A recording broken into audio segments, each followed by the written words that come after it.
अंधविश्वास। बेटियों में सबसे लाडली थी तो सबसे छोटी कविता। कविता सांवली रंगत वाली व स्वभाव की तेज थी। उसकी पढ़ने में अधिक रुचि ना थी, इसलिए उसने इंटर तक ही पढ़ाई की, पर वह दिमाग की बहुत तेज थी।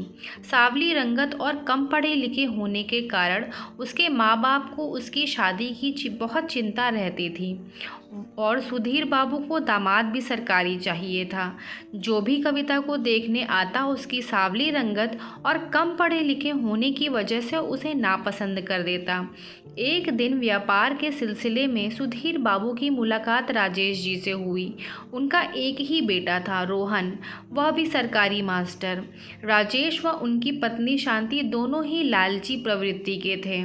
बातों ही बातों में सुधीर ने राजेश से अपनी बेटी की शादी की बात कही।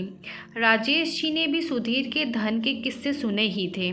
बस फिर क्या था, बिल्ली के भाग से छीका फूटा।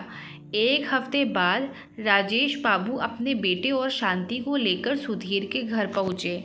लड़की तो उन्हें कुछ खास पसंद ना थी, फिर भी आई लक्ष्मी को वह हाथ से जाने देना नहीं चाहते थे। यह मेरी आखिरी बेटी है ब्याह करने को, मैं तो बस इसे पैसे से तौल दूंगा, सुधीर बाबू ने बातों ही बातों में कहा। बस फिर क्या था, शादी तो पक्की होनी ही थी। रोहन का भी अपना कोई विचार न था। जो उसके माँ बाप कहते वह उसे मान लेता। घर पहुँचते ही शांति देवी ने पंडित जी को मुहूर्त निकालने के लिए बुलाया और कुंडली भी मिलवाई। पर यह क्या, लड़की की कुंडली में तो दोष था, वह मांगलिक थी। अब तो शांति देवी और राजेश जी के अरमानों पर पानी फिर गया। आती हुई लक्ष्मी जाते हुए दिखाई देने लगी। पंडित जी, कुछ तो उपाय होगा। राजेश जी ने पंडित जी को दक्षिणा देते हुए पूछा। हाँ हाँ, क्यों नहीं, अभी बताता हूँ, पंडित जी ने दक्षिणा जेब में रखते हुए जवाब दिया।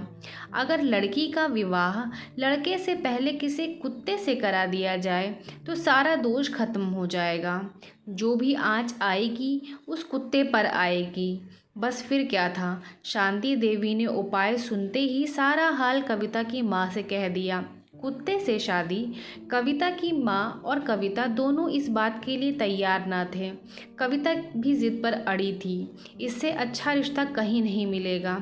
सुधीर बाबू के सरकारी दामाद के सपने के आगे कविता और उसकी माँ की एक न चली और वह दिन आ ही गया। कविता को दुल्हन की तरह सजाया गया। कविता मन ही मन बहुत दुखी थी। राजेश बाबू और शांति देवी अपने घर से कुत्ते की बारात लेकर कविता के यहाँ पहुँचे। कविता राजेश बाबू के लालच को भाप चुकी थी।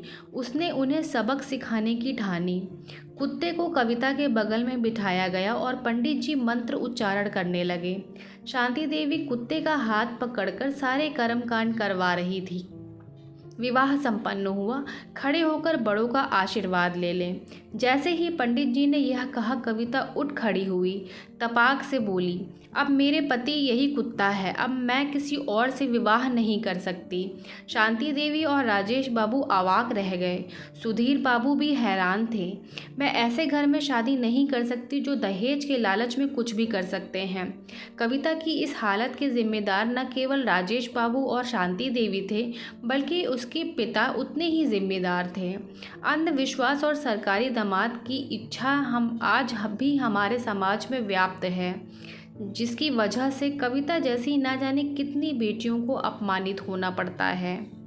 दोस्तों, अगर ये कहानी आपको पसंद आई हो तो इस वीडियो को लाइक और शेयर करें और मेरे चैनल को सब्सक्राइब करें। इस कहानी को सुनने के लिए आपका बहुत बहुत धन्यवाद।